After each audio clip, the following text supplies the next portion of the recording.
From the campus lights to the game day fight, Texas dust on the boots, packed out stands in the sun.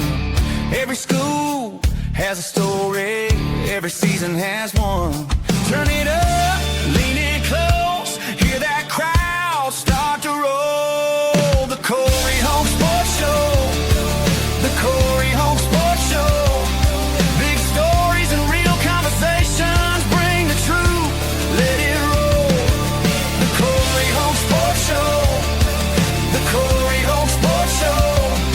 For the schools beyond the spotlight, where the heart of the game still shows.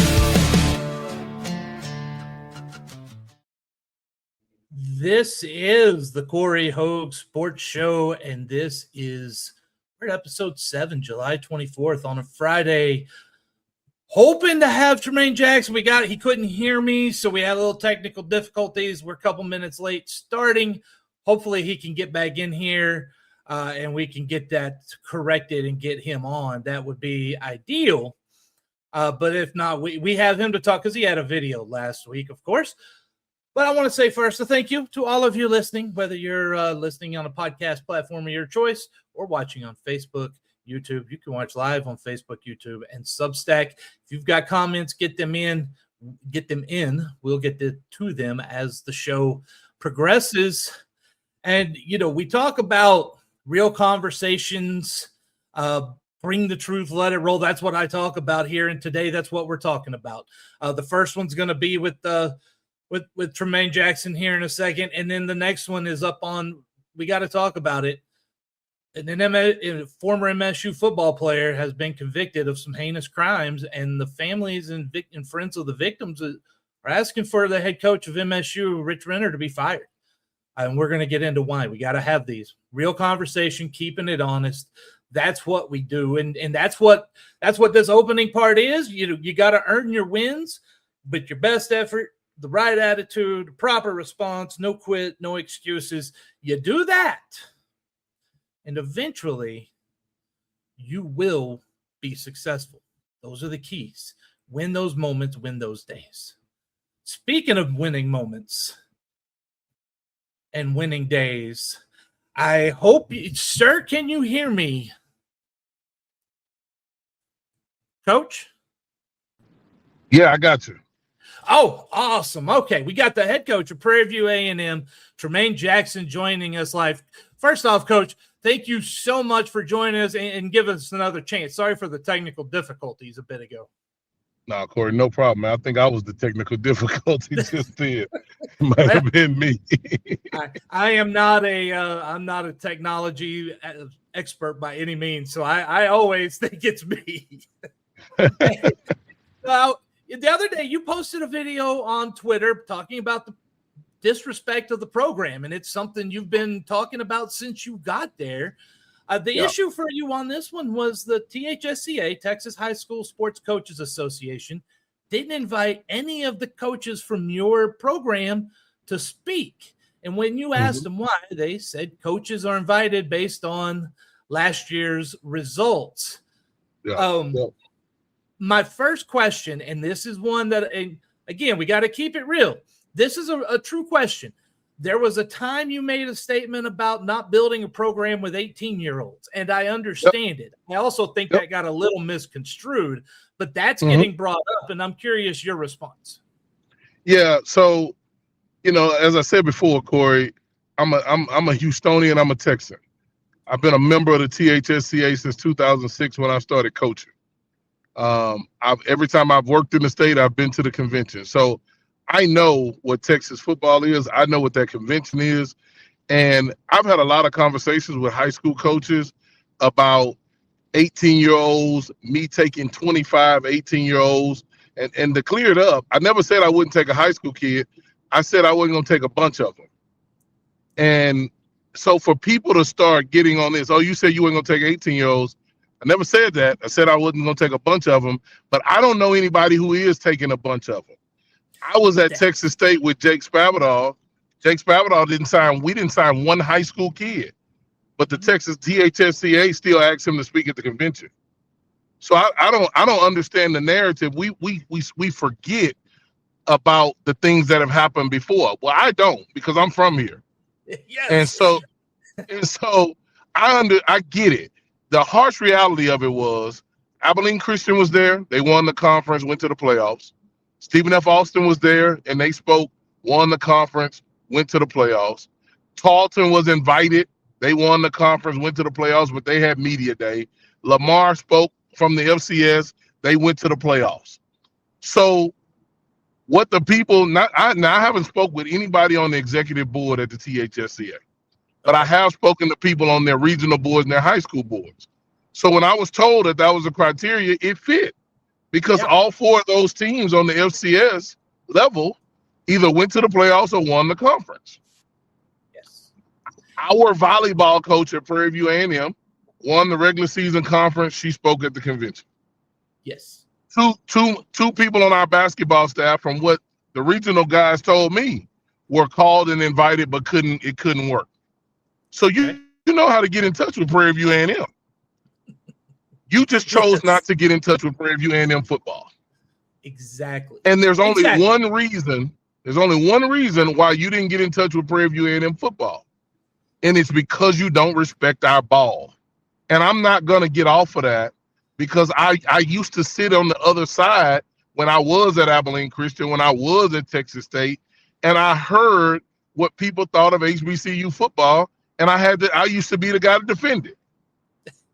I'm that so guy. I'm not now. ignorant, and I'm not ignorant to the conversations, and so they can find somebody else to tell the nonsense to. They disrespected my coaches at the number 3 defense in the FCS. Nobody in Texas was in front of us. At worst, our defensive coordinator should have been there. You have, and that point, that is as valid as it can be, because I want to throw out a little of the resume of not just you, but this is your staff. You brought most of them with you from Valdosta State. You've taken 2 different teams to national title games in the last 2 seasons? The last 2 seasons. 2024, you were the AFCA, the Coaches Association D2 Coach of the Year. You were SWAC Coach of the Year this past year. Consecutive conference championships, 40-11 overall record as a head coach, and that includes time at Colorado Mesa, and we know how hard that is, right? Yep. So you say the issue is that they don't respect football, and when you talk about qualifications, you go over that resume, you're 100% correct that you, by all means, you should have had somebody from your staff given a clinic there. Absolutely. And here's the deal. I don't know if I nominated our coaches. And so that's the other part of this deal too, because I didn't want anybody to say, we didn't know how to get in touch with you. I went to the website in April, and it's on the recommend a speaker. I nominated our staff. Wow. And so either the nomination machine don't work, or you really don't take anything from that, because as I talked to the other guys that did the speaking, they didn't nominate themselves. They didn't get themselves. Nobody nominated them. They were reached out to and invited. My staff has done a phenomenal job with lesser resources than all of those people I mentioned. Yes. And I think if you're trying to give the high school coaches something they can hold on to, something that they can take back and get their players better, regardless of whether we recruit their high schools, regardless of if we don't take anybody besides 25-year-old guys, you missed an opportunity to give your coaches the best in the state. Correct. And the thing is, look, in 2026 college football, with the transfer portal, how things are at this moment, you're not building with high school kids. The high school kids are the ones that have suffered the most from this, from the last few years. Yep. And I don't, maybe the 5 for 5 will help some of that, but you still have a transfer rule. And listen, you tell me a 23-year-old is not much more physically mature than an 18-year-old. It's just not possible. So coaches you got to build a team that way. You're not the only one I talked to. I talked to some other coaches here the last couple of days, and they said the same thing. That's how you build. But I do want to, again, I got to keep it real with you. And so you talk about the disrespect of HBCU football, and you are right, man. I grew up here in Wichita Falls. I remember Prairie View was like 80-game losing streak. It was horrendous for me because I don't like to see people lose like that. But I did a little research, and I think this situation, what's it going to take to get HBCU that respect, right? That's how I was looking at this. And I look at it from the angle of what I told the Southland Conference a few years ago when they're talking about what's it take. What it takes is you've got to play these teams and beat these teams. And right now, as a conference, the SWAC was 5-20 against non-conference, non-HBCU, FBS or FCS teams in the last 2 years. And of those wins, there's 3 against East Texas, 2 against Northwestern State. Those aren't the top levels.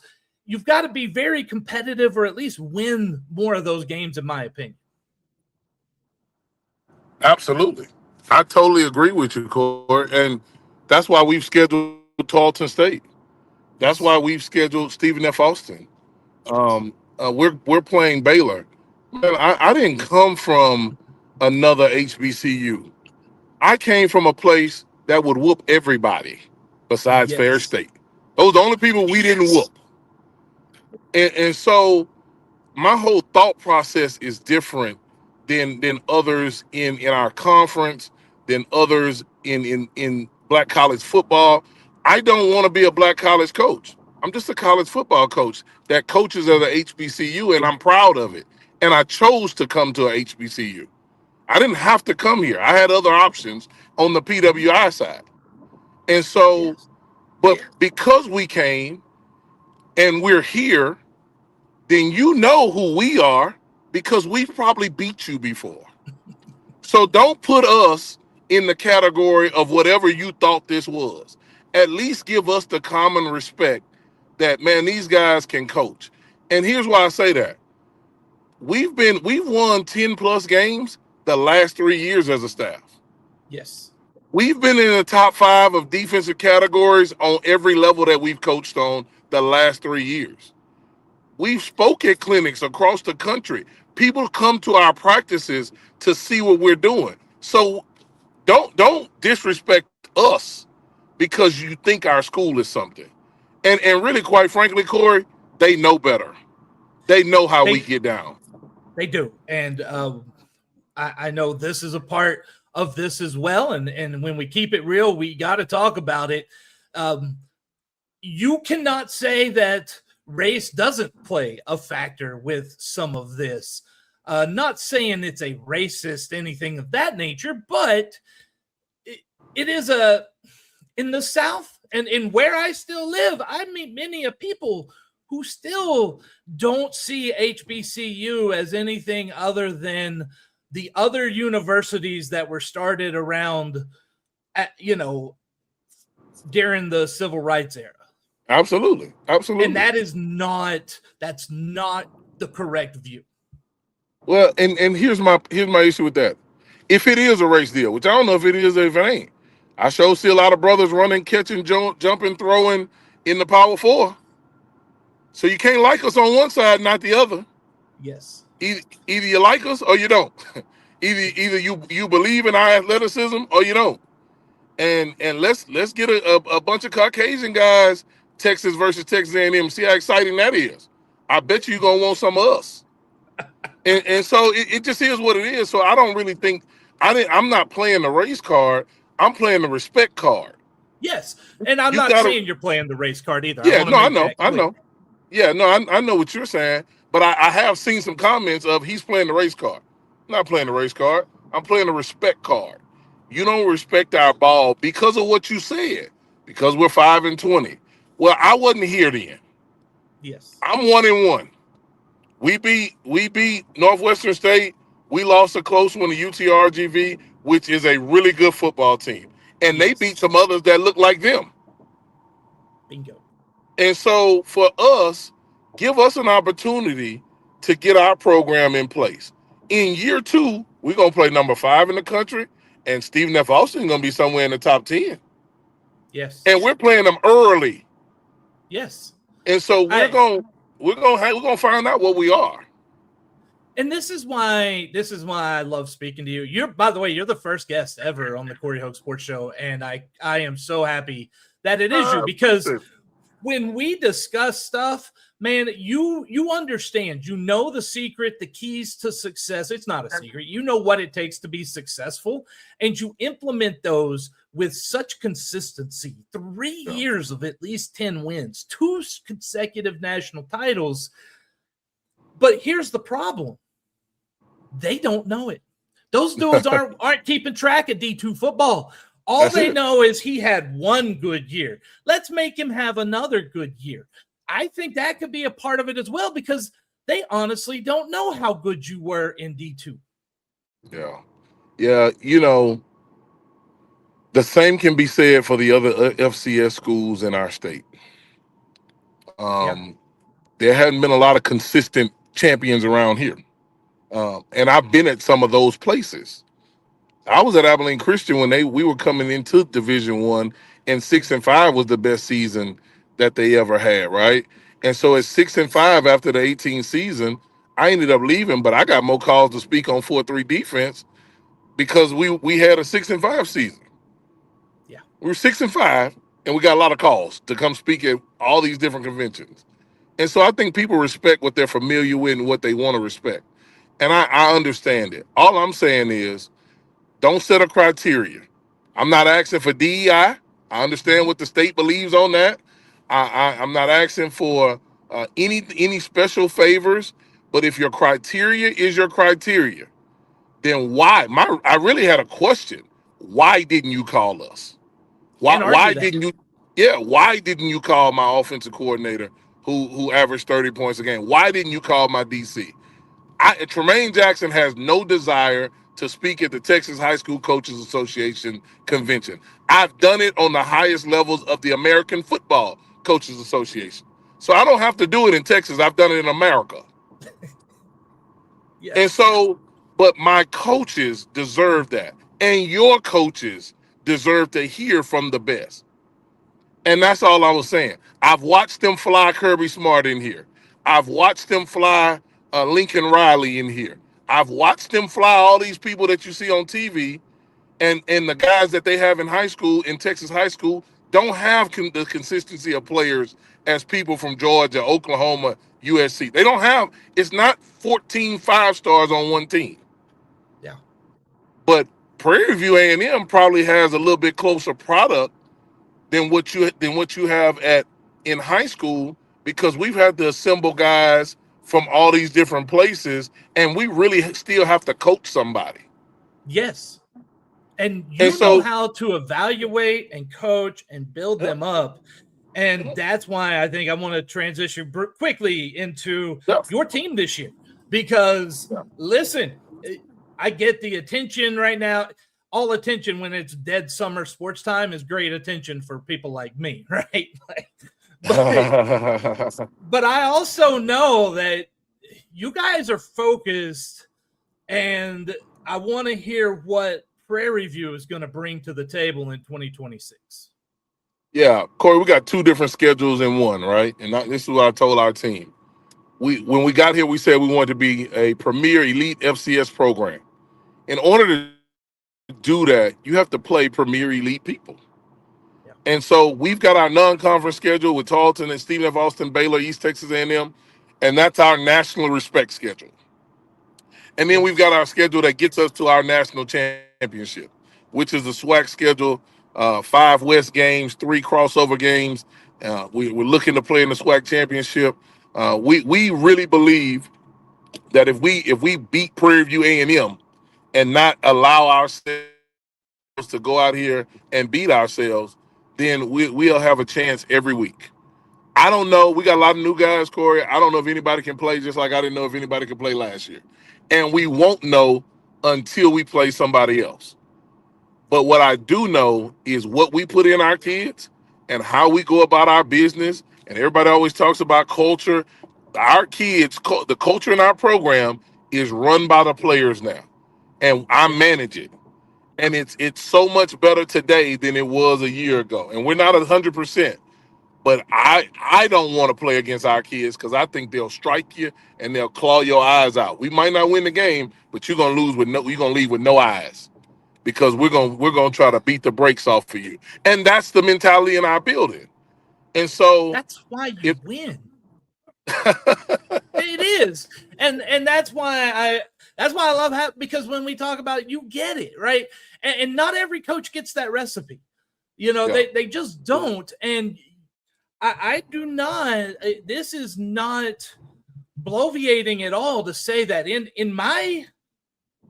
Cory Hogue's, whatever the heck that's worth, in my list of top coaches that I cover, you're right there at the very top tier because you do understand not only how to have success, but then put in the work and get others to do that as well, to then have that consistent success that is so hard and so rare to find. Yeah. Yeah, no, man. I would be none of that without my staff. Exactly. None of you know that. None of and you're defending I would be them none on of that. this. Yeah, I would be none of that. And they spend so much time with our players, man, and watching them.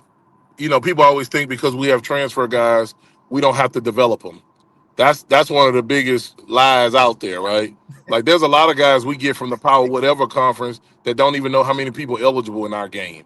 Don't even know how many people are supposed to be on the line of scrimmage. But you would think because they came from X, Y, and Z place that they should know that. And so we spend a lot of time developing guys on the basics of our game, and to watch those guys coach with great detail, to watch those guys coach with enthusiasm, and to watch them deal with the problems of the guys that we got. Man, I'm always going to go to bat for my staff because there's 4 of them that's been with me ever since Colorado Mesa. And they haven't left, and they've had options. That's the thing. That's the thing that is so incredible to me, is that they know you're going to go to bat for them, and that they have that loyalty with you because they know that it's a together thing. You guys it's a unit of these coaches that you're taking. It's not an individual. And to build that collective trust is some of the hardest things to do in life. Yeah. Yeah. No, man, I love my staff. Yeah. Well, and you love your players too. Yep. And yep. It shows. And, sometimes there's a story coming up here in a few minutes that coach loves his players, and I don't know, but now people are trying to get him fired, and that's crazy to me, right? Yeah. Because he didn't flat out say he disagreed.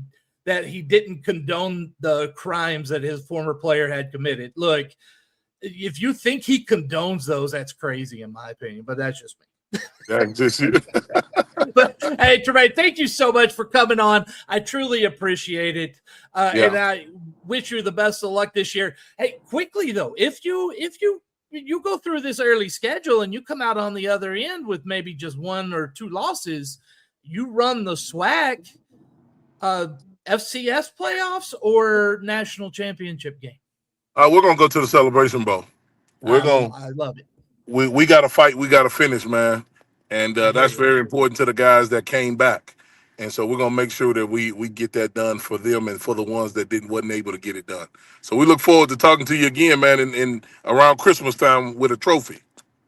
You darn right. You've always got a place here, Tremaine. You just let me know when.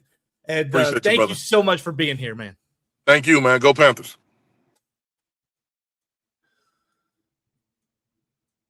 A big thank you to Prairie View A&M head coach Tremaine Jackson. He is so good.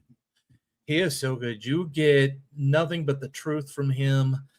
You get flat honesty. And when you get those things from someone and they know how to put it together in a team, he understands the consistent success that I search for. And he knows how to get it there. All right, we got a couple comments coming in. Let's get here and look.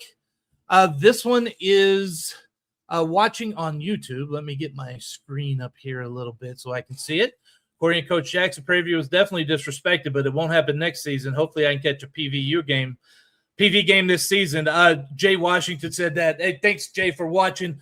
And by the way, if you have never been to an HBCU game, go. It's bucket list stuff. Get there early. Watch the bands come in. It's a show for 4 to 5 hours, because when the game is over and there's a show during the game too with the athletes, and then the bands at halftime, and then afterwards, and the bands do the battle, there is nothing better.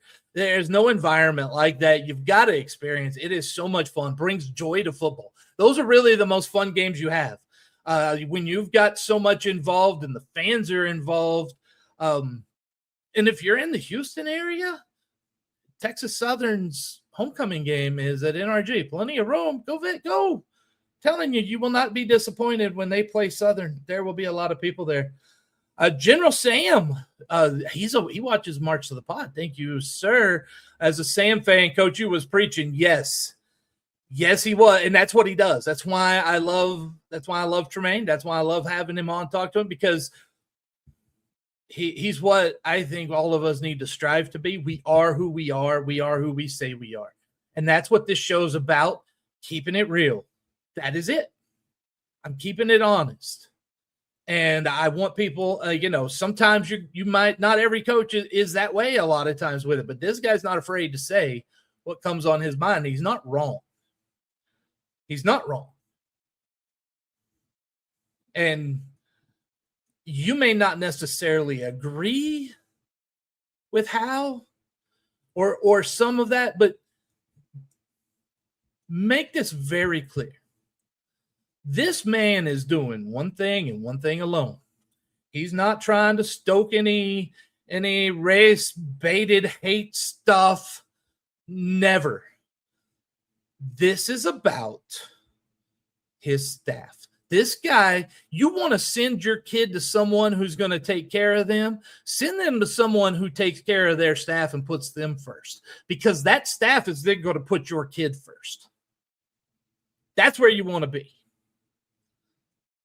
And this is the care and the love that he has for his assistants gets shown down, passed down. That's the example set. And when the top guy's setting the right example, people are going to follow. And they want to be around that. He keeps his assistant coaches. That is so impressive to do, from a Colorado Mesa to a Valdosta to a Prairie View A&M, and now another. Listen, they're invested in this. They believe in that man's dream.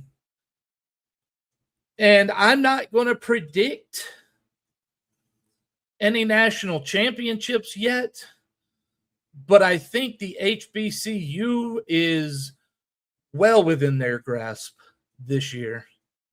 And it wouldn't surprise me, with a few more years of some building, there could be FCS playoff runs involved. How far? I don't know. But again, I say you want respect. That's that you people are going to want you all over the place, and you won't be at Prairie View much longer if you're doing that. You're going to be headed high, and that is where I feel like that Tremaine's going. He's going high up on the list. And again, thank you so much to him for coming on. Okay, I am going. Hold on a second. I'm going to take a quick 15-second break here, and then we're going to come back. As you see, if you're watching on Facebook, Substack, or YouTube, Lone Star Conference football predictions that are not like what was put out yesterday at the LSC Media Day, not in any way. I'm telling you, there are some surprises here. I might be off my rocker. Be back in 15 seconds.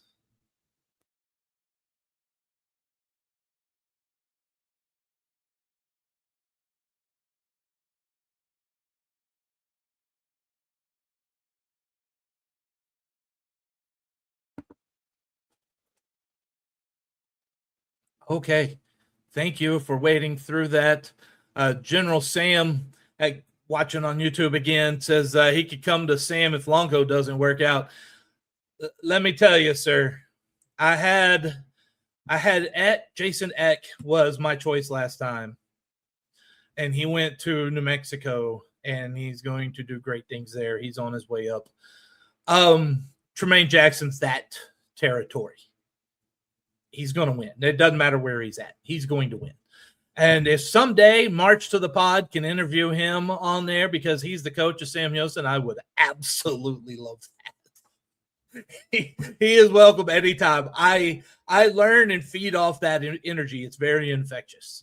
And it helps me because the journey for me is not always as easy as it is for some. Lone Star Conference predictions. There's a lot of uncertainty this year. Central Washington, the defending champs, UT Permian Basin, national quarterfinalist, new head coaches. West Texas A&M returns a team and a program that finished 2025 with 4 consecutive wins and a Heritage Bowl victory. That's momentum. Angelo State trying to recover. Last year was an unusual year under head coach Jeff Gersh. And Eastern New Mexico made it's a controversial coaching hire just because of a name. It's crazy. It's crazy. We can never move on as a society, can we? And I don't say that in a way to demean anyone, any victims in any way, shape, or form. But that's what we're always going to remember. And the people on one side are going to think they're right, and the people on the other side are going to stick by their guns and say they're right. And I'm not convincing anyone on either side. So you're not going to hear me talk about it. Just how it is. I'm not getting into all that. That was not non-FBS football. Do I understand why he's been persona non grata at a lot of places? Yes, I do. I get it. You expect a man not take a job in a school not to want him? Let me tell you.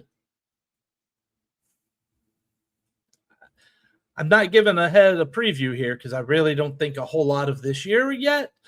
But I think in a couple of years, Eastern New Mexico is going to be right up there at the top of the league with him. He's that good a head coach. He knows how to do this. The conference is using a 10-team round robin, so they have 9 games. Every team plays 11 regular season games, so they get 2 non-conference. Those are very important games. We're going to go in reverse order. Starting with number 10, Sul Ross State. They were 0-11 last year. Lee Hayes is in his second season. And the first season didn't go well. They struggle to remain competitive.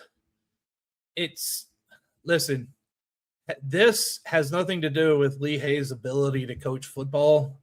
This has to do with the fact that Sul Ross is one of the hardest places on earth to coach and to build a football team at Division II competitively year in and year out. That's what it's about. Sul Ross, hopefully they can show some improvement. And yes, they're still kind of they're still trying to get over the transition from D3 to D2, but you've got to have the funding and the facilities, and they just don't exist right now at Sul Ross. It could change someday, but it's not changing this year. The biggest question for me, I want to see the Lobos just competitive for 4 quarters against not the top of the conference, but middle bottom. You got to compete all 4 quarters there against those. That, I think, would be your sign of improvement. Number 9, Western New Mexico. Billy Hickman enters his 4th season, 2-9 overall last year, 1-8 in the Lone Star Conference. 6-26 overall at Western New Mexico. This is another one that it's a hard place. It's a hard place to win, and I think Billy Hickman does a fantastic job. The offense has been really good. But they do have a new defensive coordinator, Austin Bortle, hired to oversee a unit in need of immediate improvement, right? Because the Mustangs' problem is not the offense; it's been the defense, and they get some defensive play. Their defense improves a little bit. They can become a little more dangerous to the middle of the conference, and so that if Austin Bortle can do that, that would be outstanding. Now, Western New Mexico, they host Eastern, Angelo State, and Western Oregon. And that's a hard trip to Western New Mexico. That is a hard trip. It's a hard trip to Eastern New Mexico. It's a hard trip out to Silver City as well. Now, they travel to West Texas A&M, but they travel to Central Washington and UTPB. Those aren't necessarily as hard of trips for them. It's the ones going out there that's in the middle of nowhere. They figured out, they have adjusted to it. Yeah, you do it long enough, you get adjusted to it. The schedule offers an opportunity for them to escape the bottom of the standings this year. But the question is, if they get any sort of defensive changes that produce meaningful improvement, are they in the top 6 at the end of the year? Number 8. And this one will surprise you mostly, I believe.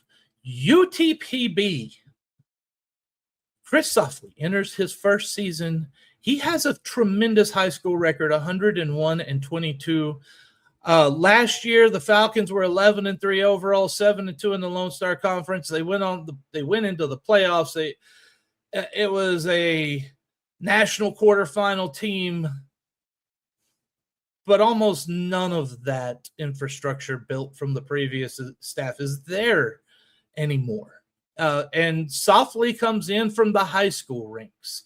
And sometimes those guys are successful and sometimes they're not. And I know he's got a staff, but also there's been murmurs of funding issues with the Falcons. And if you're bringing in a high school coach and you're not giving him the financial advantage to compete, that is not a fair shake. Now, that was also a private school in high school. Maybe he'll be I don't think recruiting is an issue for everybody talks about recruiting. I don't know that that's the issue. It is just a difference in dealing with 15 to 18, 19-year-olds and 18, 19 to 23-year-olds. The maturity is a whole different thing, and some coaches are built for that and some aren't. And we will see soon enough whether Softly is one of those that communicates well. And is recruiting well and understands what it takes. We'll find out soon enough. But they also didn't inherit much of a roster. They are having to build everything. That makes this year so difficult. They remain, I think they're going to remain capable of beating some of the bottom teams in the conference. But, man, I see this being a really substantial rebuilding season. And it will have nothing to say about Softly as a head coach. It's the facts of what it is. So that's the question. Can Softly build a sustainable program at UTPB without the staff, most of the staff, and most of a roster that was not a part of that? You got to build that in. Number 7, Midwestern State. They finished 3-8 overall last year, 3-6 in the Lone Star Conference. They endured consecutive losing seasons under Rich Renner.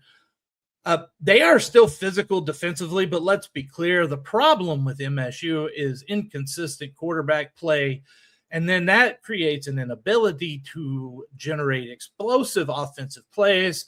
And those are the things that the winning teams of Bill Maskell were able to do. And Renner has brought in the offensive people. They've got to recruit the guys to do this. They've got to recruit the guys because Renner's the defensive guy. He's not over there getting in your offensive business. But if the Mustangs are going to win, that the offense has got to be much improved, and those offensive guys have got to be the ones to do it. And at this point, it's a prove it to me. I need you to show me that you can. But that doesn't make Midwestern State easy to play, because they could very well improve from their overall record. They got a defense that's going to keep them in games. If they can win some of these games, they're home against Western New Mexico, Texas A&M, Kingsville, they're going to need a win over them. Eastern New Mexico at home. Man, those are the things you need around here. The question is, can they score enough offense? Can they score enough points to support a competitive defense? If they can, I see a possible winning record. But you got to prove it to me. I haven't seen it yet. Number 6, someone that hasn't proven it to me in the Lone Star Conference yet, but I believe he will this year, and that's one Art Briles. Eastern New Mexico comes in at number 6. Nobody had more attention than Eastern New Mexico. Art Briles returns, and if he's going to return to a place, this is probably the best he could do. It's a very remote location, right? And this for him fits his mentality. It fits his personality. It's a place where I think he can thrive. It really is, because you look at what matters to Art Briles in the grand scheme of things, and Portales is like you get people complaining there ain't nothing to do. I think Art Briles will be all right with that. Just seems like that kind of guy to me, right? Like, that's a perfect place for him. And at this point, maybe that's all he wants. Will it ever get rid of what the people against him? No. Should it? That's up to them. I don't make those choices. Personally,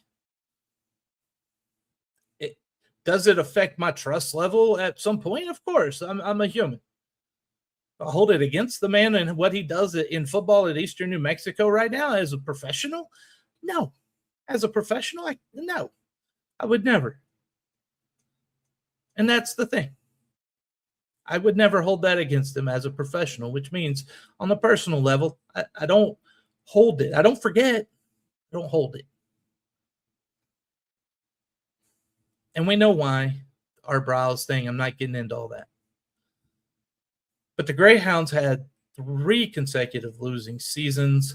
They've gone from air raid back to they went from Kelly Lee and his more flexbone option-based offense to air raid, back to Kelly Lee and the flexbone, and now back to Art Briles. The athletes are different. You're going to have to take some running backs and put them in wide receivers. You've got to recruit talent. There, I think there might be some talent gap, especially with you bringing in a new system that you're going to need. So I think it's going to take time, and that's why I don't have them any higher than 6th this year. Number 5, I've got Texas A&M Kingsville. 5-6 overall last year, 4-5 in the Lone Star Conference. Scott Parr is in his 2nd season. There were some encouraging moments last year, and I think they got more competitive offensively, which is his key. That's his strong suit. And they gained some confidence in his system, and they can carry that momentum into this year. The problem they have is they got a tough early schedule. They're against Northwest Missouri State, and then they travel to play Saginaw Valley State. Coming out of those games healthy is going to be really key for them when they start getting into the Lone Star Conference. They do host West Texas A&M and Central Washington. I think those 2 games are at home. Maybe you could pull one of those off. Look, the Javelinas are hard to beat at home. They really are. They're capable of finishing above 500 in conference this season. They just got to turn some of those close losses into wins. And so that's the question. Can the Javelinas develop enough consistency to win the close games? Number 4, the Angelo State Rams. 6-5 in 2025, 4-5 in the Lone Star Conference. A very unusual season under Jeff Gersh, who is entering his 8th season there. That's just incredible. I remember the day he was hired. Like, stop. Angelo State, one of the most difficult teams to predict because they're still going to be, I have no doubt, one of the league's most talented programs. But they did not end on good momentum. There were significant changes to the staff. Jason Johnson's in as offensive coordinator. Joe Ford as defensive coordinator. One thing I know is Jeff Gersh, he's going to demand success. It's hard for me to think that Angelo's not better than they were last year. The question will be for them, the question I have for Angelo is if they've got enough to overcome the top three. They do have a good schedule, right? But they do have that game. They got to travel to Western Oregon. And if talent level is tight, the trip and travel, and you never know if you're going to have your luggage on those trips. Those are hard. Those are hard trips. They do have the talent. I believe in Jeff Gersh as a head football coach. When you're talking about my top tier of head football coaches, non-FBS, Jeff Gersh is in that number two. He's up there at the top. So I think they're better. I can't quite pull the trigger on moving them above number 3, Western Oregon, 8-3 overall last year, 7-2. Arm Ferguson's 22nd season. That guy is so fun. And he is such a good coach. And they are quietly moving their way up the Lone Star Conference. They tied for second, entered the final weeks last year with a legitimate shot to win the championship. And some could say maybe had Central Washington beat. We know Ferguson can coach. They're going to be well coached. It is so hard to win. They are very difficult to travel and beat. Problem for them is their travel to Texas. They host UT Permian Basin, Kingsville, and West Texas A&M. So they're traveling to Central Washington. Okay. That could be a playoff elimination game, or it could be for the Lone Star Conference Championship. The Wolves may not have the same overall roster depth as maybe a Central Washington. We'll see. I'm not sure what Central Washington's going to have. I'm also not sure what anyone else is going to have. Right? We really don't know. We're going to prove it on the field. But they have a legitimate opportunity to win the championship. They're going to be hard to beat on the road. Can they replace enough of the production that they lose? Because they were a bit of an older team and remain a championship contender. I believe in Ferguson. Number 2, Central Washington. Last year, 8-3 overall, 7-2 in the Lone Star Conference. Oh, no, I'm sorry. 10-2 overall, 9-0 in the Lone Star Conference last year. I apologize. I got that wrong. But they no longer have Chris Fisk. He is out. Now, Scott Power returns to Ellensburg. Yes, he was at Central Washington before. And Scott Power is a tremendous defensive coach, a tremendous hire for Central Washington. I am a big fan of this. He has won a national championship. He was the defensive coordinator at East Texas A&M. I'm not even going to give the former name. East Texas A&M. He was the defensive coordinator when they won the title in 2017. So he knows how to win. And I don't think Central Washington's going to slip very far. He has a defensive background. I don't think the formula, I don't know that how much the schemes will change defensively either. Could help them. They're going to be good along the line of scrimmage too. And I think they're going to have the talent. They do host West Texas A&M, and obviously that could be for a conference championship game. And if that's the case, Central Washington's got to have got to give them a favored status with being at home.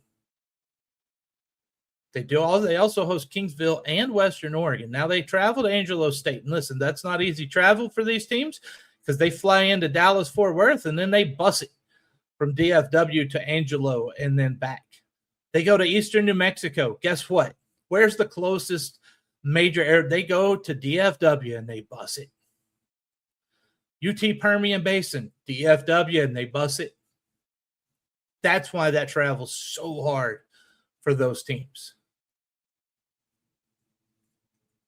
And by the way, to go out there, same goes for these Texas teams. When they go to Central Washington or Western Oregon, they got to bus it a few hours somewhere, big airport. Some teams had private, some better accommodations for travel than others. And it does help. It does help, especially on those long trips. Number one, my prediction to win the Lone Star Conference this year is West Texas A&M. They were 8-4 last year, 7-2 in the LSC. This is Josh Lynn's fourth season. Now we need to, this is when I believe we see it's been progress recently for him. Needed progress, but it's been progress. They won their final 4 games last year. 28-27 win over Arkansas Tech in the Heritage Bowl. They've got momentum, and momentum, as I've talked multiple times, positivity breeds positivity. Josh Lynn has steadily rebuilt the program there. And he's steadily overcome some issues he had in the first couple seasons after some recruiting violations that, again, go Google it if you really want to know. I wrote about it. He owned up to it. It's not that big a deal. Let's be honest. It's not like it didn't happen at other places. And the other thing is, Josh Lynn really feels good about his team. When Josh Lynn feels really good about his team, they can be really dangerous. Can they make that leap, though? Here's the question. Can they make the leap to being a postseason contender? And do they make what many of their fan base want to see, a continued leap into a national contender? That's the expectation at West Texas A&M, as it should be. Can they make that? But first, you got to take the first leap to postseason contender. Both those leaps can be taken this year. I don't think we get that far, but I think a leap to postseason contender is a real possibility. So I have WT, Central Washington, Western Oregon, Angelo State, Kingsville, Eastern New Mexico, UTPB, MSU, Western New Mexico, and Sul Ross as my predicted order. Playoff teams, I think I'm going to go West Texas A&M since they're the champion. They get the automatic bid. I'm going Central Washington as well, but I'm sticking with 2. I think a dark horse is Western Oregon. I think the team most likely to exceed where I have them is Angelo State. And no doubt the most intriguing team is Eastern New Mexico. Very, very much so. Okay, I'm going to take another 15-second break. And when I come back, we are going to discuss another very difficult situation in Wichita Falls.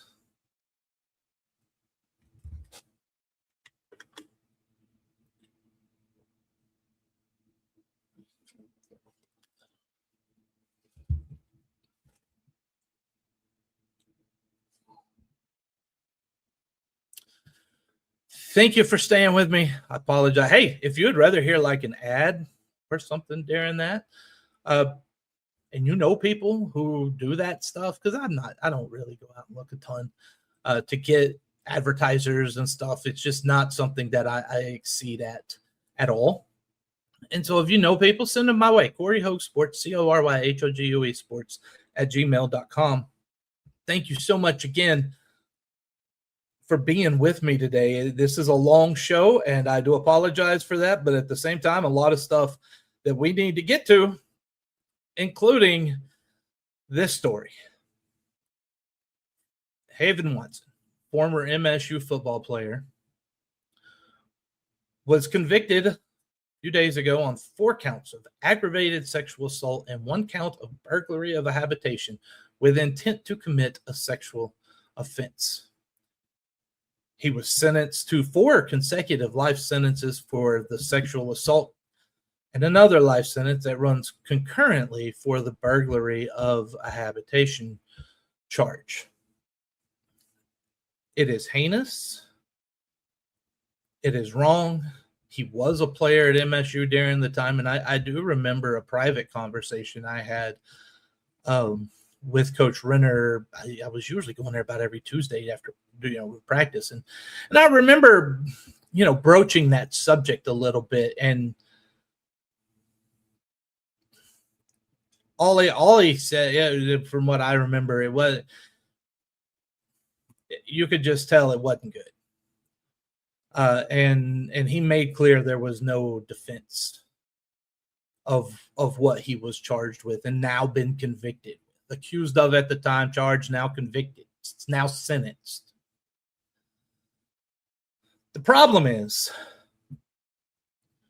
KFDX TV3, and they're not the problem, but Ashley Waters, the reporter, was there and got reaction from the families and friends of some of the victims. Here is a snippet of what was. The story last night on the news was about 3 minutes 45 seconds long. I have cut it down a little bit here to just the parts where they're talking about Coach Renner. I want to address this first. There's 2 parts to this. There's Coach Renner, and then there's the university. So the first part for me is Coach Renner. That's what we're going to discuss first. Here's what they had to say about Coach Renner. Sentencing. Those affected say they believe justice has been served, but say MSU needs to take accountability after head football coach Rich Renner took the stand during the sentencing phase of the trial. I do not feel that justice has been served with MSU, and by the additional just slap in the face of the MSU football coach today, basically not caring about anybody except for his former football player. During MSU head football coach Rich Renner's testimony, he said Watson was a quiet student and a great teammate and was, quote, the last person he would expect to commit these crimes. Gillespie then asked whether Watson's convictions had changed his opinion of him. Renner replied that he still loves Watson as a former student and teammate and that his opinion of him has not changed. A friend of one of the victims says MSU needs to hold accountability for Renner's testimony. They need to put out a statement that they do not stand with this kind of behavior, and they need to get rid of the coach immediately. I saw this man who holds a position of power at MSU, who is in charge of these football players, defend a convicted serial rapist on the stand. I think that he should be terminated immediately from this position. He is not a man that needs to be in charge of any young men. He is a terrible example for these young men. And that, again, the reporter was Ashley Waters, KFDX TV3. And those were the words of the mother of one of the victims and a friend of a victim.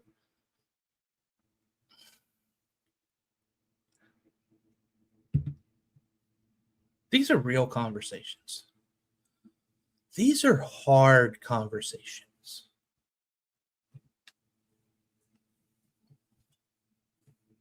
Because you have to add perspective.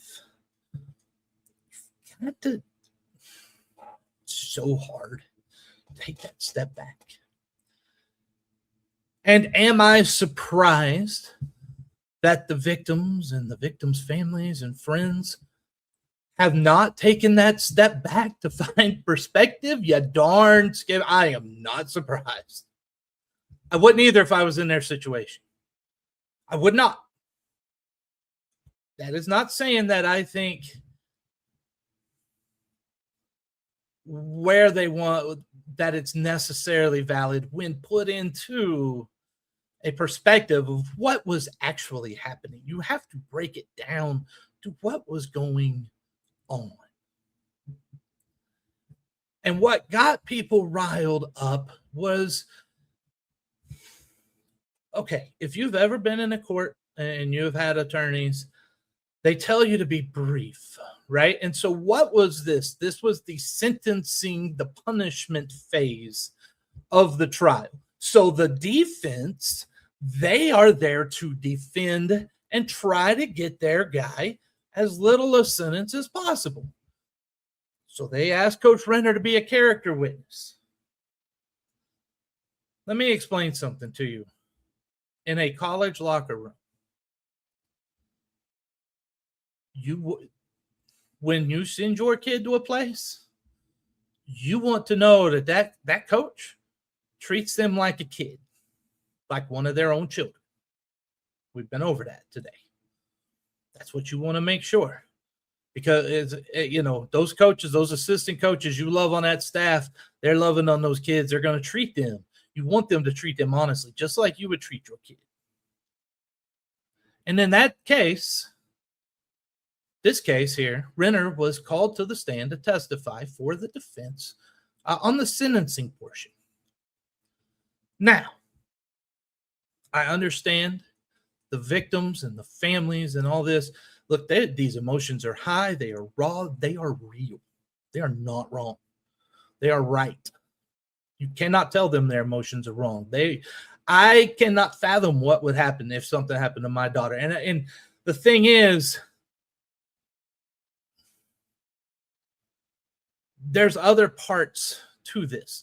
You're asking him to go up there, and then you've got a prosecutor. And by the way, John Gillespie is outstanding at what he does. And he's asking him questions, and he's been instructed to be quick, blunt, right? Honest, right there. And so they ask him questions of, does this change your opinion? It doesn't. It might change your view. But if it's my kid, if my kid does something that they need prison time for, I'm not going to condone it. I don't approve. But I'm not abandoning them either. And you don't want your head football coach to abandon them because you lose that locker room as soon as you do. Do I think Rich Renner wishes he could have worded things a little bit differently? Of course, who doesn't? When I get done with this today, I'm going to think about what I said and see if I worded anything wrong, and then, hopefully try to not beat myself up about it, because that's not the goal. It's honesty. Now, there will be those that automatically attack. There will be those that automatically defend. Some of those that defend, some of those that attack, it doesn't matter what you say, they're never going to come to your side. And then some of those that defend as well, they're going to use things like they're going to use religion, and they're going to use, him being holding a position at the local First Baptist Church. I believe he does. I don't know. They're going to sell you on a wholesome Christian value family man. I'm going to sell you on a wholesome family man, because I don't want to put Coach Renner on the Christian family value side, because in my opinion, there is no morals in the Christian side when you've got preachers and other people taking advantage of children, little boys and little girls, and possessing things like that. That is not, you do not earn the right of the moral code. Those people should not feel safe and comfortable anywhere around you if you're truly doing things the right way. That's my feeling on that. I'm not saying I'm right. Please tell me I'm wrong. Please do. Let me hear it. I am open to communication. My views, and that's what these are, my view of Haven Watson is that he's a convicted criminal of sexual assault. It is heinous. And I wouldn't trust Watson for anything. And it's a good thing he's locked away for life. He's not getting out, guys. He's not getting parole.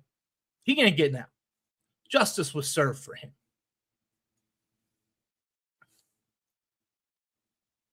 But if I was a coach on that team and he was one of my players, my view would change, but not my opinion.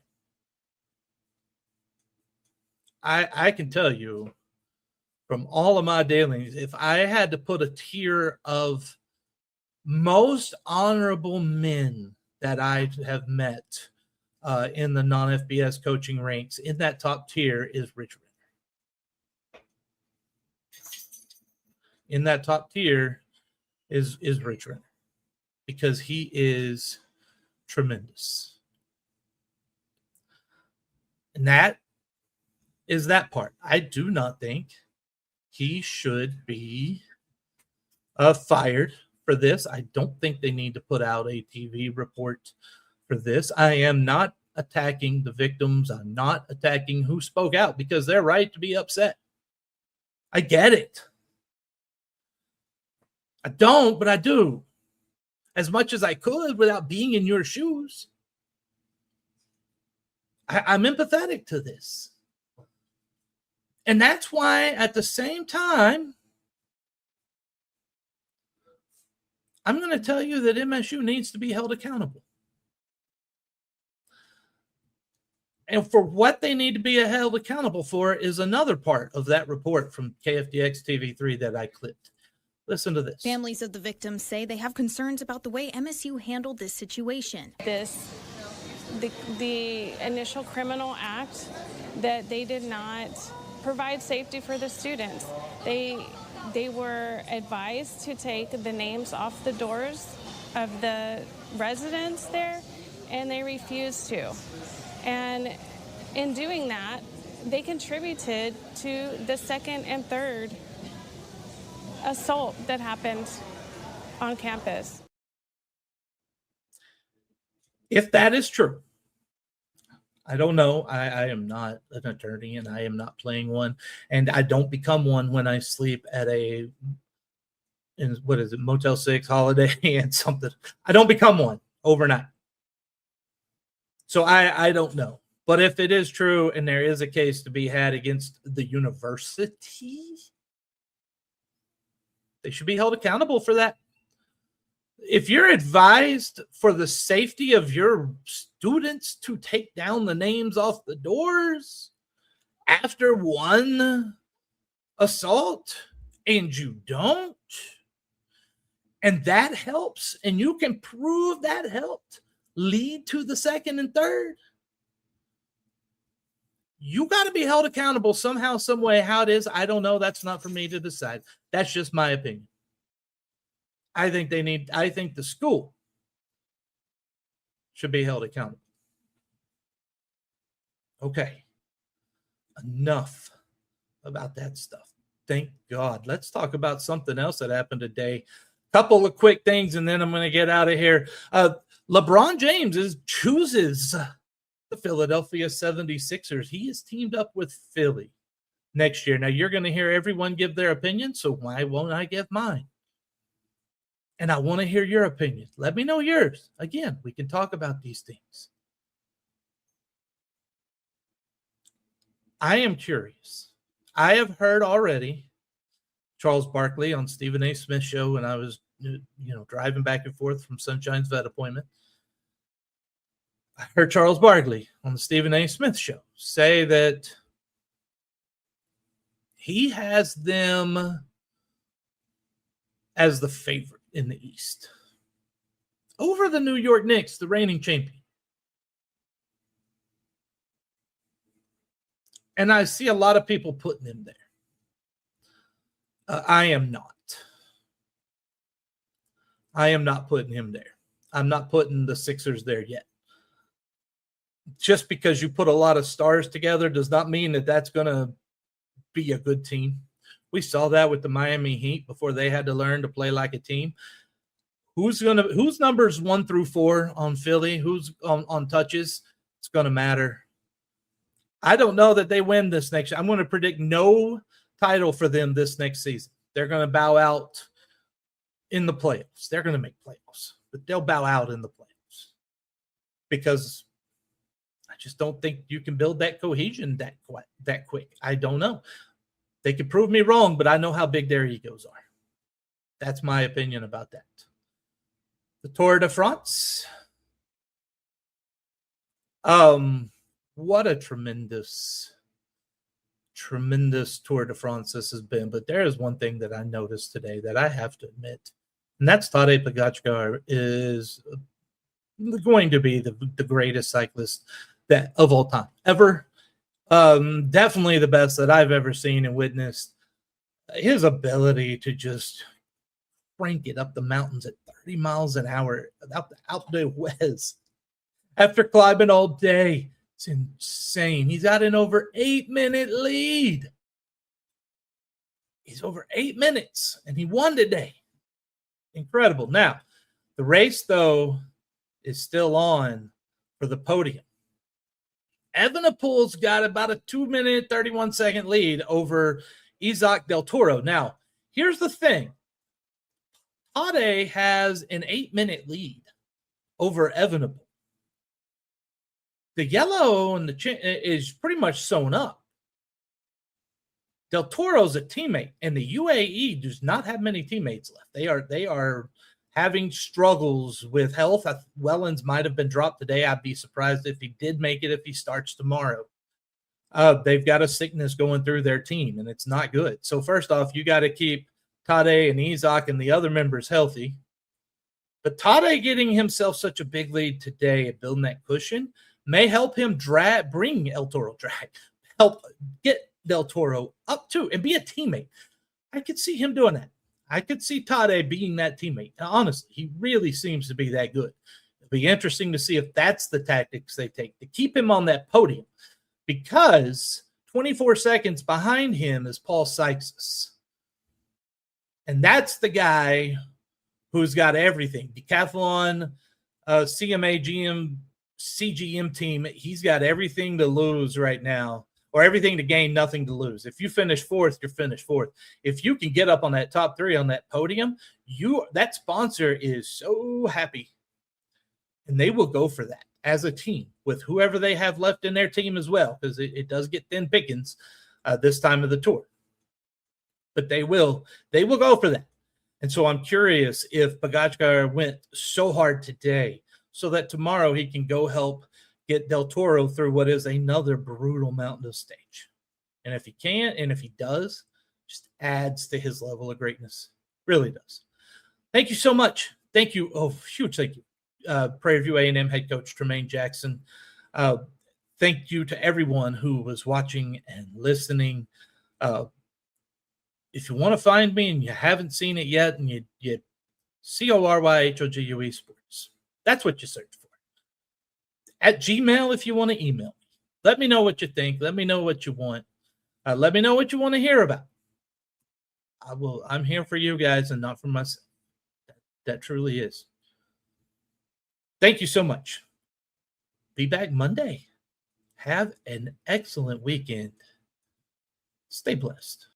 Clear, sharp and bold, covering every team, every season, every story worth being told. The Cory Hogue Sports Show, the Cory Hogue Sports Show. Big stories and real conversations, bring the truth.